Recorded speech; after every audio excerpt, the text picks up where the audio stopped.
ராமகுப்தர். ராமகுப்தர் யாருன்னா சமுத்திரகுப்தரோட மகன். இவருடைய மனைவி துருவதேவி.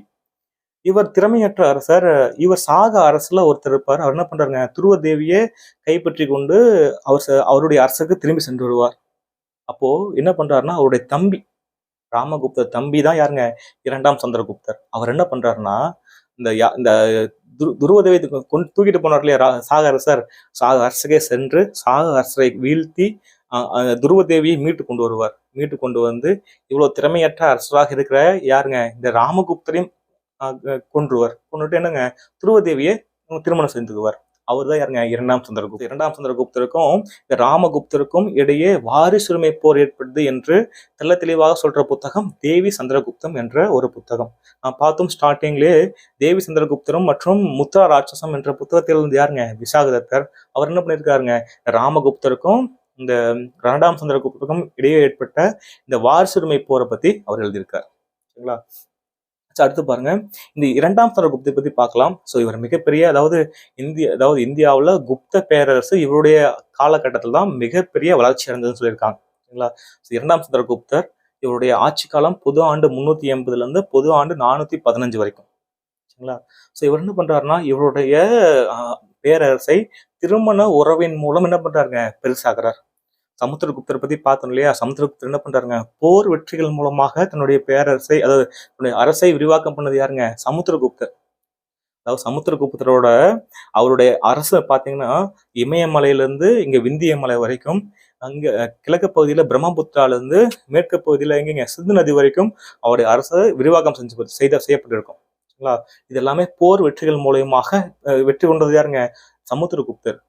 இரண்டாம் சந்திரகுப்தர் காலத்துல என்ன பண்ணிருக்காருன்னு பாத்தீங்கன்னா, திருமண உறவின் மூலமாக என்ன பண்ணிருக்காரு, தன்னுடைய பகுதிகளை விரிவாக்கம் செய்திருக்காரு. சரிங்களா. ஸோ அவர் என்ன பண்றாருன்னா, நாக மரபு, அதாவது தக்கான பகுதியில இருந்த நாக மரபை சார்ந்த குபேர நாகா என்ற ஒருத்தங்களை இவங்க என்ன திருமணம் செய்திருக்காரு. நாக மரபை சார்ந்த குபேர நாகா என்பதை திருமணம் செய்தது யாருங்க, இந்த இரண்டாம் சந்திரகுப்தர். அதே மாதிரி பாத்தீங்கன்னா, தக்கான பகுதியில மிகப்பெரிய ஒரு அரசு என்ன பாத்தீங்கன்னா, வாகடக அரசு. சரிங்களா. வாகடக அரசு. இரண்டாம் சந்திரகுப்தர் தன்னுடைய மகள் பிரபாதேவி, அதாவது பிரபாவதி குப்தா, அவங்களை என்ன பண்ணிருக்காங்க, பிரபாவதியை வாகடக அரசர் இரண்டாம் ருத்ரசேனருக்கு திருமணம் முடிச்சு கொடுக்குறாரு. சரிங்களா. அப்போ குபேரநாகாவை திருமணம் செய்துக்கிறாரு. வாகடக அரசர் இரண்டாம் ருத்ரசேனருக்கு தன்னுடைய மகள் பிரபாவதியை திருமணம் செய்து கொடுக்குறாரு. இதன் மூலியமாக தன்னுடைய இந்த இராணுவம் பலம் அதிகரிக்குதுன்னு சொல்லியிருக்காங்க. சரிங்களா. ஸோ முக்கியமான பார்ட் பார்த்தீங்கன்னா, இவருடைய இரண்டாம் சந்திரகுப்தரோட முக்கியமான ஒரு போர் வெற்றி எங்கன்னு பார்த்தீங்கன்னா, மாலவ பகுதியும் மற்றும் கத்தியவார் தீபகற்பம். சரிங்களா. ஸோ மாலவ பகுதி, அதாவது அரபிக்கடல் ஓரமாக இருக்கிற இந்த மாலவ பகுதியும், தீபகற்ப பகுதி, அதாவது கத்தியவார் தீபகற்பம் இப்ப இருக்க குஜராத் பகுதி. சரிங்களா. இந்த பகுதியில் யாருடைய கட்டுப்பாடின் கீழ் வருது, இரண்டாம் சந்திரகுப்தரின் கட்டுப்பாடின் கீழ் வருகிறது. சரிங்களா. அதாவது 400 வருடங்களாக ஆட்சியில் இருந்த சாக அரசர்களை வென்றிருக்கார். சாக அரசர் 3ஆம் ருத்ர சிம்மனை என்ன பண்றாருங்க, வீழ்த்தி அந்த பகுதியை கைப்பற்றிருக்கார்.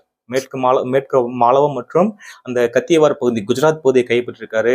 400 ஆண்டுகளாக ஆட்சி செய்த சாக அரசர்களை வீழ்த்தி அந்த பகுதியை கைப்பற்றிருக்காரு. அதனால இவருக்கு ஒரு பட்டம் கொடுக்குறாங்க. என்ன பட்டம்னு பாத்தீங்கன்னா, அதாவது சாகர்களை அழித்தவர், சாகரி என்ற பட்டம் கொடுக்கப்படுகிறது.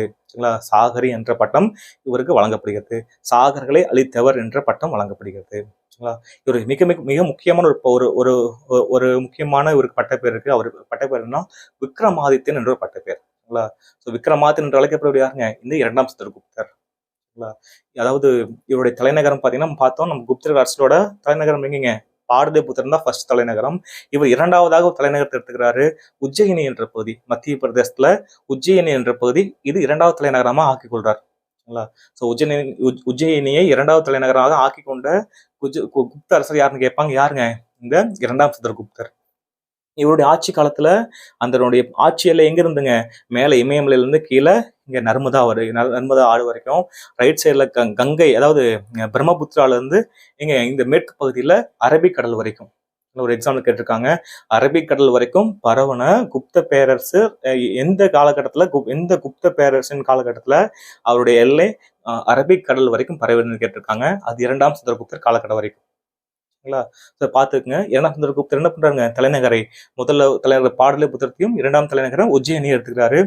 நாம் பார்ப்போம் இல்லையா, விக்ரமாதித்யன் வேதாளம் கதைகள் பார்ப்போம் இல்லையா, அதுல வர கதாநாயகன் யாருங்க, இந்த விக்ரமாதித்யன்.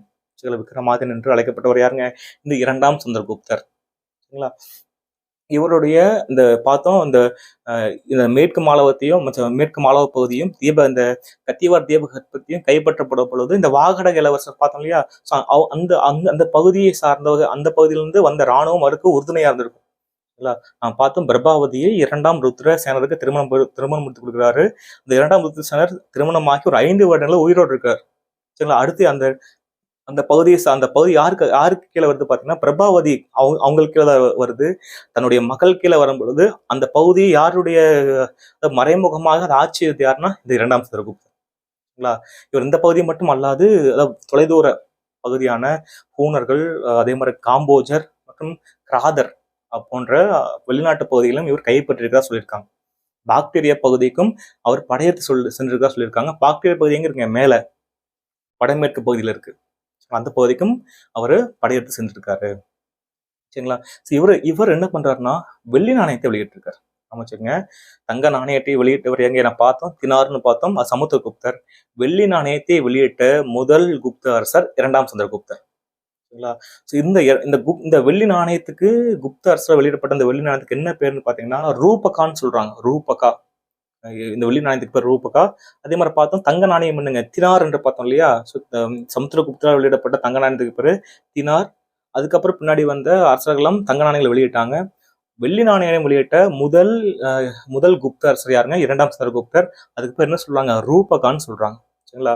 அதே மாதிரி 2ஆம் சந்திரகுப்தர் காலத்துல ஒரு சீன பயணி இந்தியாவுக்கு வருகை புரிந்திருக்காரு. அவர் பேர் பாகியான். பாகியான் குறிப்புகள்னு சொல்லுவாங்க. சரிங்களா? அதாவது அப்படியே சீனாவிலிருந்து காந்தகார் வழியாக, பஞ்சாப் வழியாக, நடைபாதையாக இந்தியாவுக்கு வந்தவர். சரிங்களா? அதோடைய நில வழியாக இந்தியாவுக்கு வந்து இந்தியாவிலிருந்து இலங்கை சென்று, இலங்கையிலிருந்து ஜாவா பகுதிகள் சென்று நீர் வழியாக எங்க போனாருங்க, சீனாவுக்கு போனாரு. அவர் 60 வயசுக்கு மேலதான் இந்தியாவுக்கு வந்தார். அதாவது பொது ஆண்டு 401 இருந்து பொது ஆண்டு 410 வரைக்கும் இந்தியாவில் ஒரு 9 ஆண்டுகள் தங்கியிருக்கார். முக்கியமா பாடலிபுத்திரம் என்ற பகுதியில் ஒரு 3 ஆண்டுகள் தங்கியிருக்கார். தங்கியிருந்து சமஸ்கிருத மொழியை கத்துக்கிட்டு அவர் என்ன பண்றாங்க, அவர் முக்கியமா எதுக்காக இந்தியாவுக்கு வராருன்னு பாத்தீங்கன்னா, அதாவது புத்த மதத்தால் ஈர்க்கப்பட்ட, புத்த சமயத்தை சார்ந்தவர் தான். புத்த சமயத்தை போது அங்கு இந்தியாவில இருந்து இலக்கியங்களை என்ன பண்றாங்க, அவர் அது சம்பந்தமான ஓலைச்சுவடைகள்ல எடுத்து போறதுக்காக இந்தியாவுக்கு வந்திருக்காரு. இந்தியாவுல பல பகுதிகள் செல்றாரு. தட்சசீலம் போறாரு, கண்ணூசி போறாரு, அதே மாதிரி பெஷாவர், காசி, குசி நகரம், அதே மாதிரி இந்த மதுரா, மகதம், இது மாதிரி பல இடங்களுக்கு செல்றாரு. முக்கியமா இந்த மகதம் பற்றியும் மதுரா பத்தியும் பாடலிபுத்திரம் பத்தியும் அவரு முக்கியமான சில விஷயங்கள் சொல்லியிருக்காரு. பாகியானோட குறிப்புகள் என்ன சொல்லுதுன்னு பாத்தீங்கன்னா, பாகியான குறிப்புகள் பேரு போகோக்கின்னு சொல்றாங்க. போகோக்கி அல்லது கெரோக்கின்னு சொல்றாங்க. போகோக்கி என்று அழைக்கப்படுகின்ற இந்த பாகியானின் பயண குறிப்புகள் என்ன சொல்லுது பாத்தீங்கன்னா, இந்தியாவில் அந்த சமயத்துல இருந்த சமூக, பொருளாதார, சமய நிலைகளை பற்றி குறிப்பிடுதுன்னு சொல்லியிருக்காங்க. சரிங்களா? முக்கியமா மகதம் மற்றும் மதுரா மற்றும் பாடலிபுத்திர மக்கள் எல்லாம் மகிழ்ச்சியோட வாழ்ந்தாங்க. மகிழ்ச்சியோடும் செல்வ செழிப்போடும் வாழ்ந்திருக்காங்க. இருக்கிற நகரங்கள்லயே மதுரா ஒரு மிகப்பெரிய நகரமாக இருந்திருக்குன்னு சொல்லியிருக்காங்க. அதே பாடலிபுத்திரத்துல மக்கள் எப்படிங்க செழிப்பா வாழ்ந்திருக்காங்க. மக்கள் அரசியல்கள் செய்யறாங்க, ஈகை குணத்துல மிகச் சிறந்தவளா இருக்காங்கன்னு சொல்லியிருக்காங்க. சரிங்களா? இந்த காலகட்டத்துல ஒரு மரண தண்டனை விதிக்கப்படவில்லை. மரண தண்டனை யாருக்கும் கொடுக்கப்படல. அடிக்கடி யாராவது தவறு பண்ணாங்கன்னா அவருடைய வலது கை துண்டிக்கப்படும் அப்படின்னு குறிப்பிட்டிருக்காரு. பாகியான் குறிப்புகள் கொஞ்சம் அந்த காலத்தோட சமூக, பொருளாதார மற்றும் சமய நிலைகளை பற்றி கூறுகிறது. ஆனா இவர் 2ஆம் சந்திரகுப்தருடைய பேரையே அவரு வெளியே குறிப்பிடவில்லை. ஏன்னா அவருடைய நோக்கம் அரசை சார்ந்தது இல்லை தவிர என்னங்க, புத்த சமயத்தை சார்ந்தது. இவர் திரும்பி எங்க போறாருங்க, சீனாவுக்கு போகும்போது தன்னுடைய கூடவே சமஸ்கிருத நூல்கள் பலவற்றை கொண்டு போறார். சரிங்களா? பலவற்றை கொண்டு போய் முதல்ல மொழிபெயர்க்கிறார். 60 வயசுக்கு மேலதான் சைனாவிலிருந்து கிளம்புறாரு. 9 ஆண்டுகள் இந்தியாவை தங்கியிருக்காரு. திருப்பி அவர் போயிட்டு அங்கேயே 70 வயதுக்கு மேல 80 வயதுகள்ல என்ன பண்றாருங்க, அவர் தன்னுடைய நூல்களை கொண்டு போன இந்த ஓலைச்சுவடைகள்ல தன்னுடைய சீன மொழியில என்ன பண்ணுங்க மொழிபெயர்க்கிறாரு. பாகியான் குறிப்புகள் கொஞ்சம் உதவிகரமாக இருக்கிறது. அதாவது போட்டித் தேர்வுகள் எப்படி கேட்பான்னு பாத்தீங்கன்னா, பாகியான் யாருடைய காலகட்டத்துல இந்தியாவுக்கு வருகை கொடுத்தாருன்னு கேட்பாங்க. யாருங்க? இரண்டாம் சந்திரகுப்தன் காலத்துல வர்றாரு. அவருடைய புத்தகம் என்னங்க? போக்கோக்கி அல்லது போ கெரோக்கின்னு சொல்லியிருக்காங்க. ஸோ ரீசெண்டா என்ன கேட்டிருக்காங்கன்னா, அவர் இந்த காலகட்டத்துல இந்தியாவில் தங்கியிருந்தாரு கேட்டிருக்காங்க. பொது ஆண்டு 401 இருந்து 410 வரைக்கும். சரிங்களா? அதே மாதிரி பாத்தீங்கன்னா, இரண்டாம் சந்திரகுப்தருக்கு பட்டப்பெயர்கள் இருக்கு. நாணயங்கள்ல பட்டப்பெயர்கள் குறிப்பிடப்பட்டுள்ளன. நாணயங்கள் பொறிக்கப்பட்ட பட்டப்பெயர்கள் பாத்தீங்கன்னா, அதாவது என்ன சொல்றாங்கன்னு பாத்தீங்கன்னா, தேவராஜன் சொல்றாங்க. சரிங்களா? தேவராஜன், அதே மாதிரி தேவகுப்தன், விக்ரமாதித்தன், சாகரி, அதே மாதிரி பாத்தீங்கன்னா சிம்ம விக்ரமன், விக்ரமன். சரிங்களா? இதெல்லாம் வந்து நாணயங்கள்ல பொறிக்கப்பட்டிருக்குன்னு சொல்லியிருக்காங்க. விக்ரமன், சிம்ம விக்ரமன், தேவராஜன், தேவகுப்தன், விக்ரமாதித்யன், சாகரி, இந்த பட்டப்பெயர்கள் எல்லாம் நாணயங்கள் பொறிக்கப்பட்டிருந்தன. சரிங்களா? நான் பார்த்தோம் குப்தர் காலத்திலையும் 8 வகையான நாணயங்கள் வெளியிடப்பட்டன. ஸோ பின்பு வந்தவர்களும் அவரை பின்பற்றி பல தங்க நாணயங்களும் வெள்ளி நாணயங்களும் வெளியிட்டிருக்காங்க. ஸோ வெள்ளி நாணயங்கள் வெளியிட்ட முதல் அரசர் யாருங்க? இந்த இரண்டாம் சந்திரகுப்தர். சரிங்களா? ஸோ அவருடைய பொதுவான பட்டப்பெயர்கள் என்ன? இந்த இரண்டாம் சந்திரகுப்தரோட பொதுவான பட்டப்பெயர்கள் என்னன்னு பாத்தீங்கன்னா, விக்ரமாதித்தர், விக்ரமாதித்தர், நரேந்திர சந்திரர், நரேந்திர சந்திரர், சிம்ம சந்திரர், நரேந்திர சிம்மர், நரேந்திர சிம்மர், அதே மாதிரி பாத்தீங்கன்னா விக்ரம தேவராஜர், தேவகுப்தர், தேவஸ்ரீ, இதெல்லாம் நீங்க அவருடைய பொதுவான பட்டப்பெயர்களா சொல்லியிருக்காங்க. சரிங்களா? அதே மாதிரி மிக முக்கியமான ஒரு பாயிண்ட் என்னன்னு பாத்தீங்கன்னா, இரண்டாம் சந்திரகுப்தரோட அவையில நவரத்னங்கள் என்று அழைக்கப்பட்ட 9 அறிஞர்கள் இருந்ததா சொல்லியிருக்காங்க. சரிங்களா? நவரத்னங்கள் என்று அழைக்கப்பட்ட 9 அறிஞர்கள் இவருடைய அவையை அலங்கரித்ததா சொல்லியிருக்காங்க. சரிங்களா? ஸோ 9 அறிஞர் யாருன்னு நம்ம தெளிவா கொடுத்துருக்காங்க. காளிதாசர் உங்களுக்கு தெரியும். இந்தியாவோட ஷேக்ஸ்பியர் யாருங்க? இந்த காளிதாசர். காளிதாசர் காளிதாசர் யாருன்னு பாத்தீங்கன்னா சமஸ்கிருத கவிஞர்.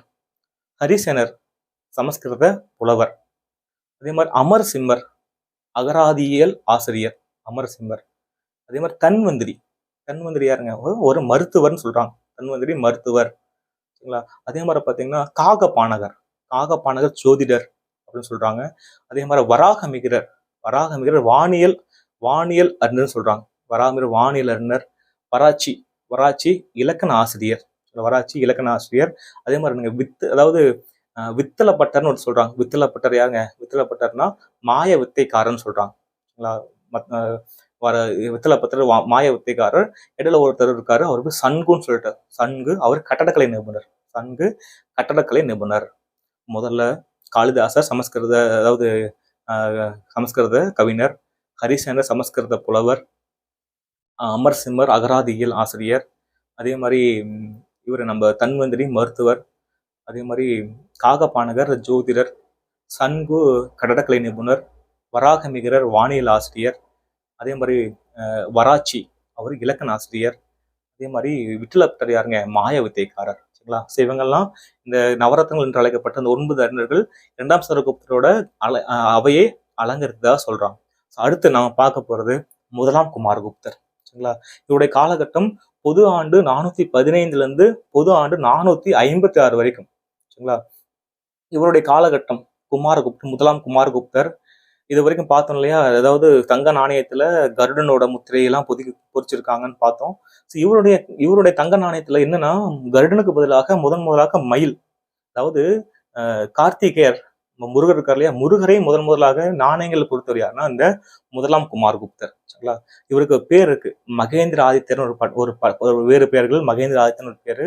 அதே மாதிரி சக்கர ஆதித்யர்னு சொல்றாங்க. மகேந்திர ஆதித்யர் மற்றும் சக்கர ஆதித்யர் என்று அழைக்கப்பட்டவர் யாருங்க? இந்த முதலாம் குமாரகுப்தர். சரிங்களா? இவருடைய மிகப்பெரிய சிறப்பு பாத்தீங்கன்னா, மிக முக்கியமாக புகழ் வாய்ந்த சிறப்பு பாத்தீங்கன்னா, இவர் நாலந்தா பல்கலைக்கழகத்தை உருவாக்கியிருக்கார். நாலந்தா பல்கலைக்கழகத்தை உருவாக்கியவர் யாருங்க? இந்த முதலாம் குமாரகுப்தர். அதை நிறுவியவர், நாலந்தா பல்கலைக்கழகத்தை நிறுவியவர் முதலாம் குமாரகுப்தர். சரிங்களா? இவர் காலகட்டத்துல என்ன பண்ணிருக்காங்க பாத்தீங்கன்னா, முதலாக ஹூணர்கள் இந்தியா மீது படையெடுக்க முயற்சி செய்திருக்காங்க. ஹூணர்கள் இந்தியா மீது படையெடுத்திருக்காங்க. முதலாக குமாரகுப்தர் காலகட்டத்துல என்னங்க, முதல்ல ஹூணர்கள் படையெடுப்பு நிகழ்ந்தது எங்கங்க? இந்த குமாரகுப்தரோட காலகட்டத்துல. இவர் காலகட்டத்துல இவரும் அஸ்வமேத யாகம், இவர் வேள்வி பார்த்தோம் இல்லையா? அஸ்வமேத யாகம் சமுத்திரகுப்தன் மேற்கொண்டாரு பார்த்தோம். இரண்டாம் சந்திரகுப்தரும் மேற்கொண்டாரு. பிளஸ் யாருங்க? இவரும் முதலாம் குமாரகுப்தரும் அஸ்வமேத யாகத்தை மேற்கொண்டிருக்காரு. அதே மாதிரி இவர் காலகட்டத்துல பல்வேறு வகையான நாணயங்கள் வெளியிடப்பட்டன. அந்த மயில்ல முருகர் உட்கார்ந்துருக்கிற மாதிரி, இது மாதிரி பல வகையான நாணயங்கள் முதலாம் குமாரகுப்தரின் காலத்துல வெளியிடப்பட்டன. சரிங்களா. இதுல ஒரு விஷயம் என்னன்னு பாத்தீங்கன்னா, புஷ்யமித்திரர்கள் என்ற ஒரு பழங்குடியினர் அவங்க என்ன பண்றாங்கன்னா குப்த படையை தாக்குறாங்க. சரிங்களா. தாக்கி குப்த படையை வென்றதாக சொல்றாங்க. சரிங்களா. புஷ்யமித்திரர் என்ற ஒரு பழங்குடியினர் குழு என்னங்க இந்த குப்த அரச படையை வீழ்த்தியதாக சொல்லியிருக்காங்க. சரிங்களா. ஸோ பொதுவாக 417 456 வரைக்கும் நம்மளுடைய காலகட்டம். அடுத்து பாருங்க ஸ்கந்தகுப்தர். பொது ஆண்டு 456 பொது ஆண்டு 467 வரைக்கும். சரிங்களா. ஸ்கந்தகுப்தர். ஸ்கந்தகுப்தர் என்ன பண்றாருன்னா, இவர் மிக முக்கியமான ஒரு பகுதி இருக்கு. என்னன்னு பாத்தீங்கன்னா, ஹூனர்களை வென்றவர் இவர் தான். ஹூனர்கள் ஹன்ஸ்ன்னு சொல்லுவாங்க. சரிங்களா. அதாவது அல்கன் ஹன்ஸ், அதாவது ஹூனர்களை வென்றவர் யாருங்க? இந்த ஸ்கந்தகுப்தர். அதாவது ஆசியா மற்றும் ஐரோப்பாவின் ஹீரோ என்று அழைக்கப்பட்டவர் யாருன்னா ஸ்கந்தகுப்தர். சரிங்களா. இவர் என்ன பண்றாருன்னா, அதாவது ஒரு டைம் சுதர்சன ஏரின்னு சொல்றாங்க. சுதர்சன ஏரின்னு சொல்லிட்டு அது ஒரு டைம் மக்களுக்கு இடையூறாக அதனுடைய அணைக்கட்டு உடைந்து வெளியே வரும் பொழுது, தண்ணீர் வெளியேறும் பொழுது அந்த சுதர்சன ஏரியை சீரமைத்தவர் என்று சொல்றாங்க. சரிங்களா. ஸ்கந்தகுப்தர். அவரை பத்தி இந்த ஹூனர்கள் பத்தி கேட்பாங்க. இந்த ஹூனர் யாரு அப்படின்னு பாத்தீங்கன்னா, ஒரு ஒரு மிகப்பெரிய பழங்குடி இனம். சரிங்களா. ஸோ குப்த பேரரசு கீழே அதாவது அழிஞ்சு போனதுக்கான காரணம் கூட இந்த ஹூனர்களை பத்தி சொல்றாங்க. ஹூனர்கள் பாத்தீங்கன்னா, அதாவது மத்திய ஆசியாவில இருந்து ஒரு பழங்குடி இனம் சொல்றாங்க. சரிங்களா. ஹூனர்கள் பத்தி பார்க்கலாம். ஹூனர்கள் பாத்தீங்கன்னா மத்திய ஆசியாவின் பழங்குடியினர்னு சொல்றாங்க. சரிங்களா.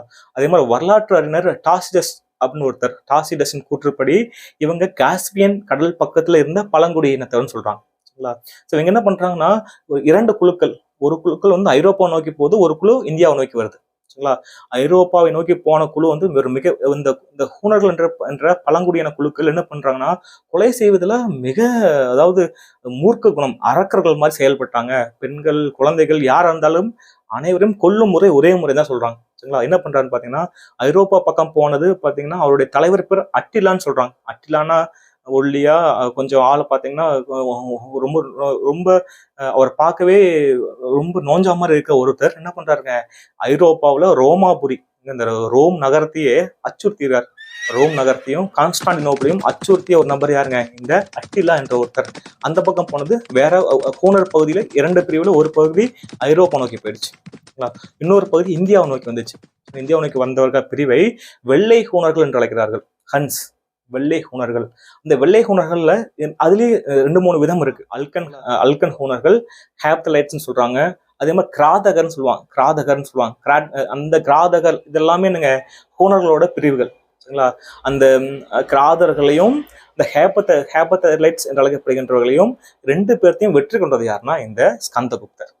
ஸ்கந்தகுப்தர் என்ன பண்றாருங்க, ஹேபத்தைட்ஸ் என்று அழைக்கப்படுகின்ற வெள்ளை ஹூனர்களையும் கிராதர் என்று அழைக்கப்படுகின்ற இந்த 2 குழுக்களையுமே என்ன பண்றாங்க, வெற்றி கொள்றாரு. அதனால்தான் இந்த ஸ்கந்தகுப்தருக்கு ஒரு பேர் இருக்குன்னு, ஆசியா மற்றும் ஐரோப்பாவின் ஹீரோ என்று அழைக்கப்படுவர் யாருங்க, ஸ்கந்தகுப்தர். ஸோ அவங்க ஹூனர்கள் என்ன பண்றாங்க, வெயிட் பண்றாங்க. எதுக்காக, இந்த ஸ்கந்தகுப்தர் இறக்குற வரைக்கும் வெயிட் பண்றாங்க. அவர் இருந்தா நம்மளால ஒன்றும் பண்ண முடியாதுன்னு சொல்லிட்டு ஸ்கந்தகுப்தர் இறப்பு வரைக்கும் வெயிட் பண்ணிட்டு அதுக்கப்புறம் திரும்பி என்னங்க இந்தியாவை தாக்குறாங்க. சரிங்களா. ஸோ முதல் படையெடுப்பு, ஹூனர்கள் படையெடுப்பு நிகழ்ந்தது முதலாம் குமாரகுப்தரோட காலகட்டத்துல. உண்மையில் ஹூனர்களை வெற்றி கொண்டவர் யாருங்க, இந்த ஸ்கந்தகுப்தர். சரிங்களா. அடிக்கடி ஹூனர்கள் மீது படையெடுப்பு நிகழ்த்தப்படும் பொழுது குப்தர்களோட கருவூலம் காலியானதுங்கிறாங்க. சரிங்களா. குப்தர்களோட கருவூலம் காலியானது. ஸோ ஒரு கடத்து மேல அவரால் ஸ்கந்தகுப்தரால வெற்றி கொள்ள முடியுதே தவிர பின்னாடி வந்தவங்கனால வெற்றி கொள்ள முடியவில்லை. ஸோ ஹூனர்கள் பிற்காலத்துல, அதாவது அல்கன் ஹூனர்கள் என்று அழைக்கப்படுகின்ற ஒரு பிரிவானது நான் பார்த்தோம் இல்லையா, ஹேபத்தைட்ஸ் ஒன்று, கிராதகர் என்று அழைக்கப்படுகின்ற ஒரு டைப்பு, ஒரு வகை. மூன்றாவதாக அல்கன் ஹன்ஸ் சொல்லுவாங்க. அல்கன் ஹன்ஸ்ல 2 முக்கியமான அரசர்கள் இருக்காங்க. சரிங்களா. அதுல பாத்தீங்கன்னா தோரமானர் ஒருத்தர். அவர் என்ன பண்றாருன்னா, அதாவது இந்த ஸ்கந்தகுப்தர் இறப்புக்கு பின்பு பிற்காலத்துல குப்த அரசின் வீழ்ச்சி காரணமானது யாருன்னா இந்த ஹூனர்கள் தான். முக்கியமா தோரமானர் காந்தகார பகுதியிலிருந்து, அந்த பாக்டீரியா பகுதியிலிருந்து இந்தியாவுக்குள்ள வந்து இந்தியாவில் கௌசாம்பி என்ற ஒரு பகுதியை கைப்பற்றாரு. அது மாதிரி ஈரான் என்ற பகுதி நான் பார்த்து இல்லையா, அது ஈரான் சொல்லுவாங்க இல்லையா, இந்தியாவில இருந்து ஒரு மாகாணம் மத்திய பிரதேசத்துல இருக்கு அந்த ஈரான் என்ற பகுதி. அதே மாதிரி மதுரா என்ற பகுதி, இந்த பகுதியெல்லாம் கைப்பற்றது யாருன்னா தோரமானர் சொல்லுவாங்க. தோரமானர் கைப்பற்றாரு. இவர் அல்கன் ஹூனர்கள் அந்த வகையை சார்ந்தவர். இவர் என்ன பண்றாருங்க, குப்த அரசுக்கு அவரு வந்து ரொம்ப நெருக்கடியை கொடுக்குறாரு. சரிங்களா. பின்னாடி வந்து மிகிரகுலர் ஒருத்தர் இருப்பார். மிகிரகுலர். அவர் என்ன பண்றாருன்னா, அவர் அந்த மிகிரகுலருக்கு பின்னாடி வந்த குப்த அரசர் நரசிம்மகுப்தர் என்ன பண்றாருன்னா, அவருக்கு கப்பம் கட்டுறார். நரசிம்மகுப்தர் இந்த மிகிரகுலருக்கு என்ன பண்றாரு? கப்பம் கட்டுறார். பார்த்தோம் இப்போ ஸ்கந்தகுப்தர் பத்தி பார்த்திருக்கோம் இல்லையா? ஸோ அதுக்கு பின்னாடி லைனா வருவாங்க. ஸ்கந்தகுப்தருக்கு அப்புறம் புருகுப்தர்னு ஒருத்தர். புருகுப்தர் பொது ஆண்டு 467 இருந்து பொது ஆண்டு 473 வரைக்கும். அடுத்து 2ஆம் குமாரகுப்தர் பொது ஆண்டு 473 இருந்து பொது ஆண்டு 476 வரைக்கும். அடுத்து புத்தகுப்தர்னு ஒருத்தர். புத்தகுப்தர் பொது ஆண்டு 476 இருந்து பொது ஆண்டு 495 வரைக்கும். அடுத்தவர் நரசிம்மகுப்தர் பொது ஆண்டு 495 இருந்து பொது ஆண்டு 530 வரைக்கும் இந்த நரசிம்மகுப்தர்.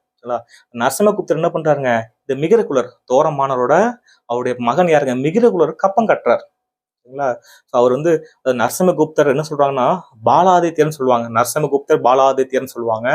ஸோ இவர் என்ன பண்றாருன்னு பாத்தீங்கன்னா, புத்த மதத்தால் ஈர்க்கப்பட்டவர். புத்த மதத்தை பின்பற்றியவர் யாருன்னா இந்த நரசிம்மகுப்தர். சரிங்களா? ஸோ அவர் மிகிரகுலருக்கு கப்பம் கட்டுறாரு. இப்போ இந்த ஹூனர்கள்ல இந்த அல்கன் ஹூனர்கள் என்று அழைக்கப்படுகின்ற தோரமானோட மகன் தான் யாருங்க, இந்த மிகிரகுலர். மிகிரகுலர் கப்பம் கட்டது யாருங்க, இந்த நரசிம்மகுப்தர்.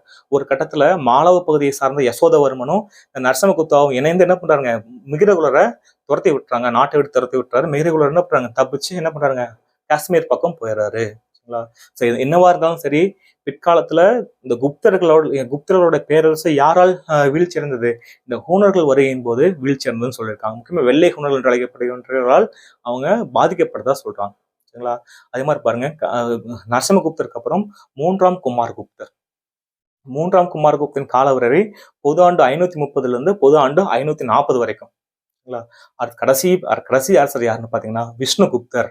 விஷ்ணுகுப்தர் பொது ஆண்டு 540 இருந்து பொது ஆண்டு 550 வரைக்கும். அப்போ முதல் குப்த அரசை தோற்றுவித்தவர் யாருங்க, ஸ்ரீகுப்தர். இந்த குப்த அரசின் கடைசி அரசர் யாருங்க, இந்த விஷ்ணுகுப்தர். சரிங்களா?